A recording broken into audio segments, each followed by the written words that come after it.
buenos días. Estamos en hoy Día Internacional de la Migraña y uno de los temas que preocupan a la ciudadanía, a los pacientes, es todo un mundo alrededor de las cefaleas, la migraña como una de las cefaleas, de los tipos de cefaleas existentes. Y queríamos dialogar con alguien que nos diera luz a un tema que preocupa y que todo el mundo en algún momento o ha tenido algún problema de alguna cefalea o incluso conoce a alguien que tiene migrañas.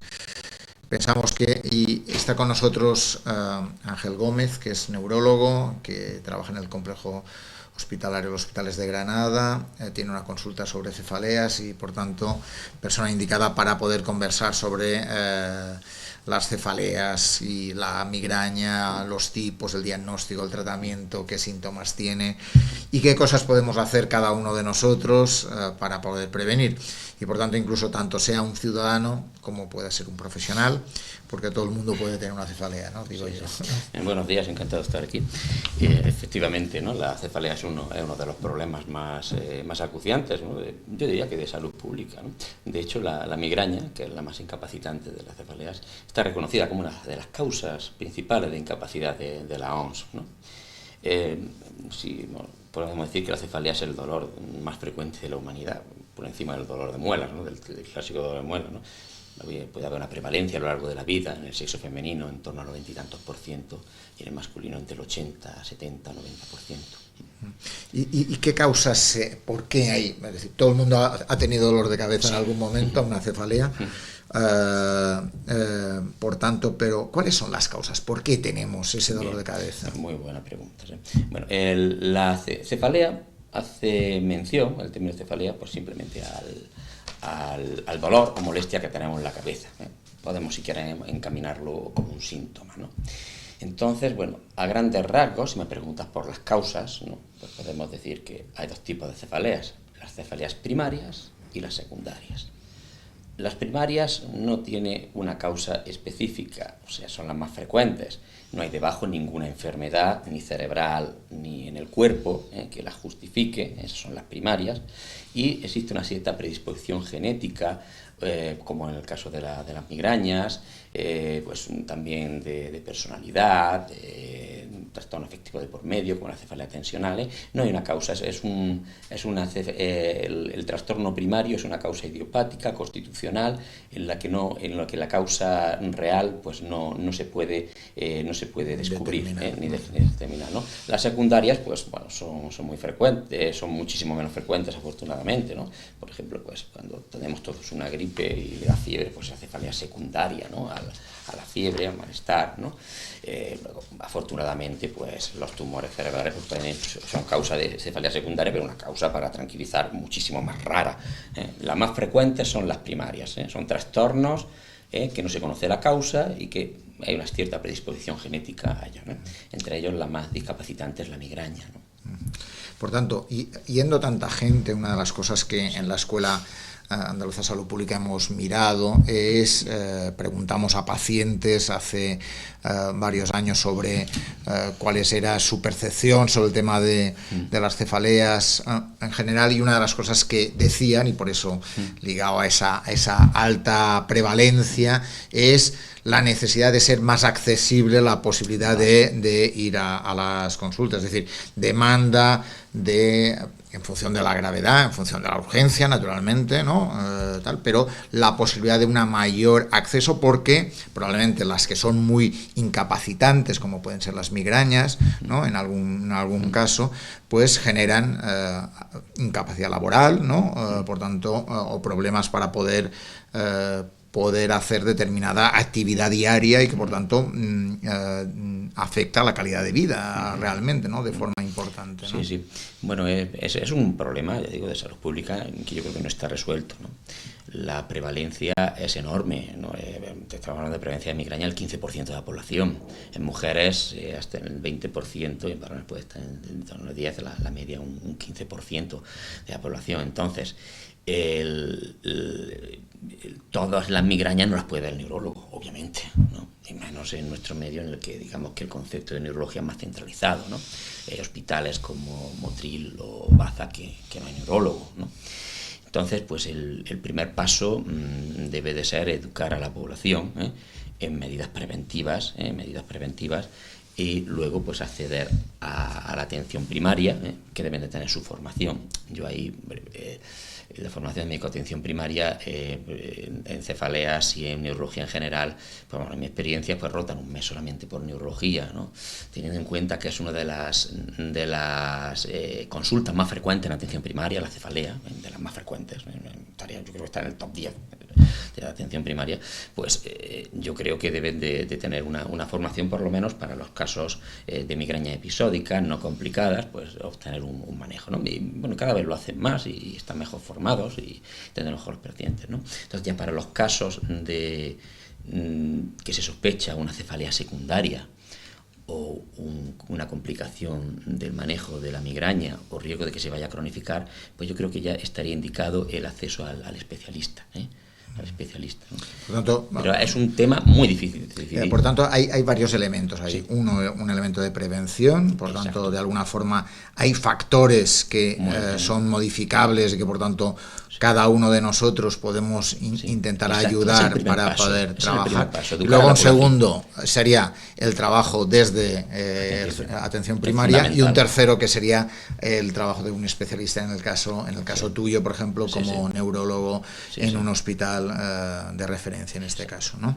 Pero probablemente en esa parte de todo el tema de factores modificables, ¿qué podemos modificar en nuestra vida diaria?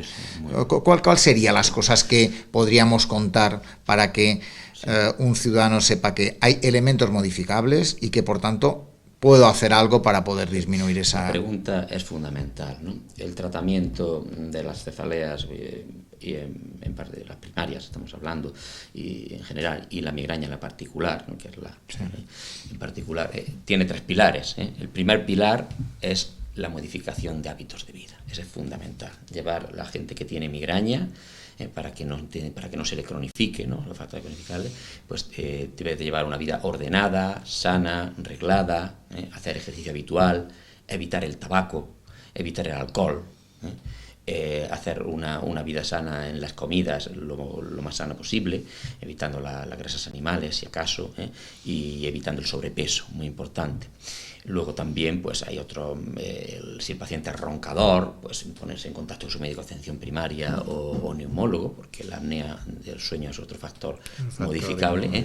Y muy importante, el abuso de analgésicos, eso es fundamental, la automedicación. Debemos de evitar el abuso de analgésicos simples, combinación, sobre todo si tiene opiáceos, los famosos opiáceos, codeína, tramadol, todo eso pues hay que evitarlo. El evitar el paracetamol en cantidad de más de 10 al mes, ¿no? Y los fármacos siempre bajo supervisión médica, claro, más recomendables en las crisis de migrañas, que producen, digamos, menos dependencia y menos problemas en cuanto a uso analgésico y cronificación, son los antiinflamatorios y los triptanes, pero ojo, no más de 8 o 10 al mes, porque también puede producirlo, ¿no?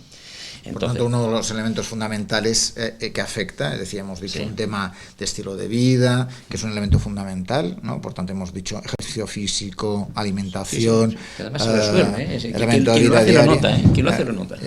También hemos dicho cuidado con la obesidad, ¿no? Como un elemento, cuidado con el tabaco, cuidado con el alcohol, cuidado con el café, diríamos. El café no hay que abusar. El café también es importante evitar la sobredosificación de cafeína, No tomar más de un café al día es fundamental. De hecho, también los analgésicos, estos compuestos a los que me refiero, muchos de ellos tienen cafeína, que actúan cronificando la migraña. Y por tanto, Y el segundo gran bloque hemos visto que es el tema de la medicación, ¿no? Yo creo que todo el tema de la medicación, de la automedicación, ¿no? Como un elemento que es importante tener en cuenta, porque en algunos casos puede cronificar, ¿no?, las migrañas. Bueno, por tanto, en muchos casos, ¿no? Estamos hablando incluso de las cefaleas crónicas. Las cefaleas crónicas pueden suponer un 4% de la población, y de la mayoría son migrañas crónicas, y en ellas un alto porcentaje que tiene que haber el abuso de analgésicos, medicación. Los ergóticos también muy importante, no lo he dicho, aunque ya cada vez se venden menos, pero bueno, son accesibles y se pueden comprar sin receta. Los ergóticos son muy complicados. No voy a decir marca comercial, pero la ergotamina, la hidroergotamina, en compuestos, que además vienen siempre en compuestos con cafeína, los venden en farmacia con cafeína, son las principales causas de abuso de analgésicos. Ojo, cuidado. Por tanto, un elemento que hay que ir con cuidado, por tanto, es en la medicación y la automedicación como problema, ¿no? Y el hecho de que algunos medicamentos tengan algunas combinaciones y el hecho de contener cafeína entre ellos puede complicar o puede cronificar. Codeína, ergotamina, esos son los más peligrosos. Por tanto, en ese sentido, por tanto, hay un elemento, decíamos antes, que los pacientes en nuestros estudios hablaban de la accesibilidad, pero de alguna forma el proceso es más importante que la accesibilidad. La accesibilidad es un elemento que está ahí, pero la clave está en toda la parte preventiva, entendería yo, ¿no? Sí, es uno de los pilares, a veces no es suficiente, pero uno de los pilares fundamentales. El segundo pilar es el tratamiento, el segundo pilar, digamos, es el tratamiento médico. Puede ser el tratamiento médico sintomático, que ya que hemos dicho, lo más adecuado en las migrañas, pues antiinflamatorios y triptanes más específicos, bajo supervisión médica y no más de 10 al mes. Vamos a intentar evitar los otros, ¿no? Ese es el tratamiento. Y luego una cosa que me parece muy importante, es insistir en eso, y es que tiene un número.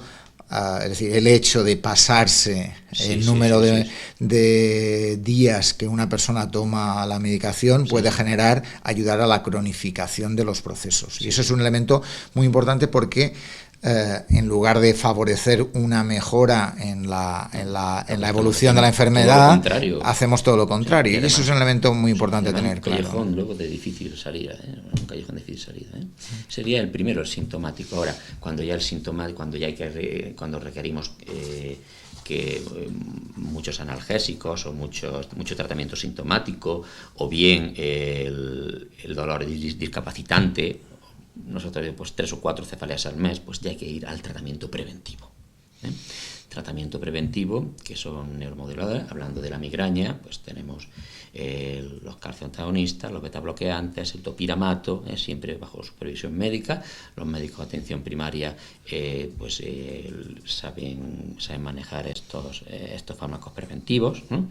Y es muy importante el tratamiento preventivo. Antes de que el tratamiento preventivo es lo que hace que el dolor, pues digamos, venga, yo le digo a los pacientes, sea menos frecuente, menos intenso, y usted va a tomar menos analgésicos, ¿no? Eso lo solemos dejar, pues, por ejemplo, cuando uno tiene 4 migrañas al mes, por ejemplo, ¿no? Pero bueno, hay gente que 3 le incapacitan mucho, están vomitando todo el día, el trabajo pues les incapacita mucho en su nervio laboral, y a lo mejor se le pone antes, ¿no? O tienen auras, que son síntomas neurológicos que acompañan a la migraña desagradables, como perder la visión, tal. Entonces, pues esa sería la función del tratamiento preventivo, ¿no? Evitar también que se cronifique, evitar que el dolor sea menos intenso, menos frecuente, sería ya el tercer pilar, ¿no? Hemos dicho tercer pilar, prevención personal, tratamiento sintomático y tratamiento preventivo, los 3. Si obviamos cualquiera de los previos, en el tratamiento preventivo estamos condenados al fracaso. Por tanto, esa es un poco la clave. Es decir, por tanto, toda la parte personal va ligada a estilos de vida, ¿no? Básicamente.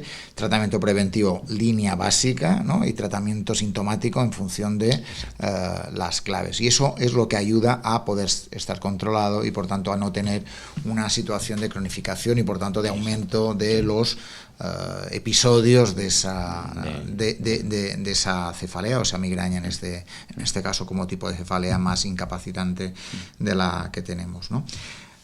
Todo ese proceso de una cefalea, por tanto, que hemos visto que hay mucha parte que podemos ayudar a minimizar, ¿no? Es decir, como pacientes, como ciudadanos que podamos tener.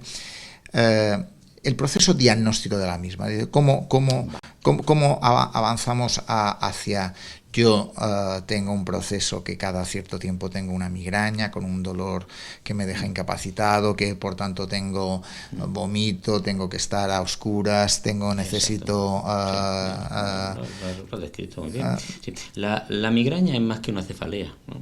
Lo sabemos definir como un trastorno primario, en el que existe una predisposición de la persona porque tienen un cerebro que reacciona de modo anormal a estímulos externos e internos. ¿Y cómo reacciona? Pues con un tipo específico de cefalea. ¿Y cómo es esa cefalea? Pues bueno, pues es una cefalea que dura entre 4 y 72 horas, al menos tiene dos de los criterios siguientes que voy a decir, muy fáciles: hemicraneal, pulsátil, de moderada a severa, ¿no? Y que aumenta con las actividades habituales de ejercicio físico, ¿no? Y luego puede tener o bien náuseas y vómitos, o bien sonofotofobia, que quiere decir pues, que le molesta la luz y el ruido, ¿no? Eso, si ocurre más de 5 veces, la exploración neurológica normal, y se han descartado otras causas, ¿no? Por eso hay que ir, cuando se repiten esto hay que ir al médico de atención primaria, fundamental, para que descarte otras causas, ¿no? Pues estamos hablando de una migraña. Yo tengo una migraña, soy migrañoso, y vamos a ponerlo en marcha, ¿eh? Hábitos de vida, luego tratamiento sintomático, y si hace falta el preventivo. Y en todo este caso, es decir, hablamos de, hemos hablado de la prevalencia, hemos hablado de la importancia de la prevención en los estilos de vida, del tratamiento preventivo y sintomático, ¿no? Y hay un elemento que me parece fundamental a la hora de abordar, y es, siendo una enfermedad o un síntoma tan prevalente, ¿no?, que afecta a tanta población y que por tanto se ve en tanto número de ocasiones, ¿qué estamos investigando? ¿Qué se está investigando en ese ámbito? ¿No? Porque me parece que un elemento clave, un problema, como decías muy bien, de salud pública, ¿no?, al afectar a tanta gente, de alguna forma necesitamos investigar, porque necesitamos abordar una problemática y minimizar esa problemática. ¿Por qué? Por número de días de baja laboral que afecta, por la incapacidad que genera. Estamos hablando en España de 1.000 millones de euros al año, ¿eh? Y de 13 millones de jornadas laborales perdidas al año. Es un problema por eso es importante abordarlo, ¿no? No solo desde un punto de vista, como hemos dicho, preventivo, sintomático y de estilos de vida, sino ¿qué investigamos en ese sentido? ¿Por dónde va la investigación? ¿Qué se está haciendo? Bueno, se sabe cada vez más de la fisiopatología, de la migraña. Fisiopatología es cómo se produce, aunque no haya una causa debajo, pues se sabe cada vez más. Y bueno, pues lo último, digamos, que tenemos, eso ya está fuera de la fase de investigación y ya se está autorizado y se está poniendo, pues es en el tratamiento preventivo, ¿no?, de la migraña crónica, la toxina botulínica, el onarobutylinum tipo A, la toxina botulínica tipo A, pues que por lo menos hemos conseguido, ¿no?, en gente que va mal con el tratamiento farmacológico, que era la última, hasta hace pocos años solo teníamos ese arma, ¿no? Hoy tenemos ese arma más, la toxina botulínica, ¿no? Pues conseguimos que hasta en un 70% disminuimos el 50% de días que tienen cefalea los pacientes con migraña crónica, que ya es mucho.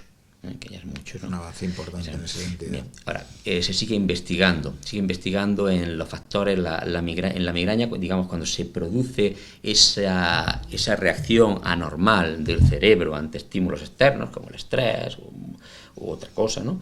Pues se liberan una serie de péptidos, de sustancias inflamatorias y proinflamatorias, ¿no? Ahora mismo la investigación va por la línea de una sustancia inflamatoria, o llámela proinflamatoria, que se llama el péptido del gen relacionado con la calcitonina, ¿no?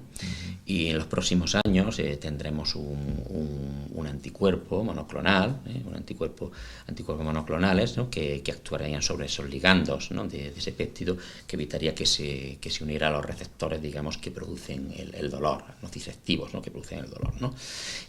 Por ahí va la línea de investigación, ¿no? Bueno, estamos probando la toxina botulínica más allá de lo indicado, de lo indicado. Se está investigando si se puede, y parece que sí, se puede prolongar en el tiempo más allá de los ensayos clínicos, y luego pues sobre los factores proinflamatorios se va a actuar directamente, y también tiene unas buenas tasas de reducción de discapacidad y de días de cefalea. Por tanto, en ese sentido, tú eres optimista, ¿no? Digo, los avances en los últimos años pueden ayudar a mejorar ese número de días de hecho, hemos tenido, y lo de la toxina, pues ha sido, la toxina botulínica tipo A, pues ha sido un avance importante. De mucha gente que la acusábamos de migraña refractaria, y una vez, y todavía siguen siendo migraña refractaria. Migraña refractaria es cuando ya hemos probado de todo y no hay nada, ¿no? Luego, pues hay otras opciones, pero bueno, hay que seleccionar muy bien el paciente, no están tan claros, ¿no? Que es la neuroestimulación del nervio occipital mayor, ¿no? Pero bueno, ahí no está tan clara la cosa y tienes en pacientes muy seleccionados porque tienen sus efectos secundarios, ¿eh? Yo el otro día oía una conversación con el responsable del proyecto BRAIN, ¿no? En España, hablando sobre el cerebro, ¿no? Y comentaba una cosa alrededor, decía, probablemente del corazón sabemos todo lo que pasa en él, ¿no? Sabe cómo entra, cómo sale, cómo actúan las válvulas, qué pasa en la afectación de cada una de ellas, cómo puede afectar cualquier proceso a cualquier enfermedad que pueda generar a sí mismo y al resto del cuerpo. ¿Cuánto hay que descubrir aún lo que pasa en el cerebro de alguna forma, ¿no? Ten en cuenta que la neurología es una especialidad relativamente joven, ¿no? Yo creo que en el camino pues hemos descubierto mucho, pero estás hablando del órgano, pues ya metiéndolo en cuestiones epistemológicas, ¿no? De mente, del alma, de la afectividad, ¿no?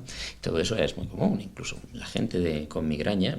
La migraña la fisiopatología es fascinante, ¿no? Porque bueno, se produce una alteración en la corteza. Esa alteración de la corteza afecta al hipotálamo, que es lo que rige los círculos de nuestro ritmo de sueño, vigilia. También hay alteraciones en el hipocampo, pues uno puede estar más hiperexcitable, más agresivo, antes o después de la migraña.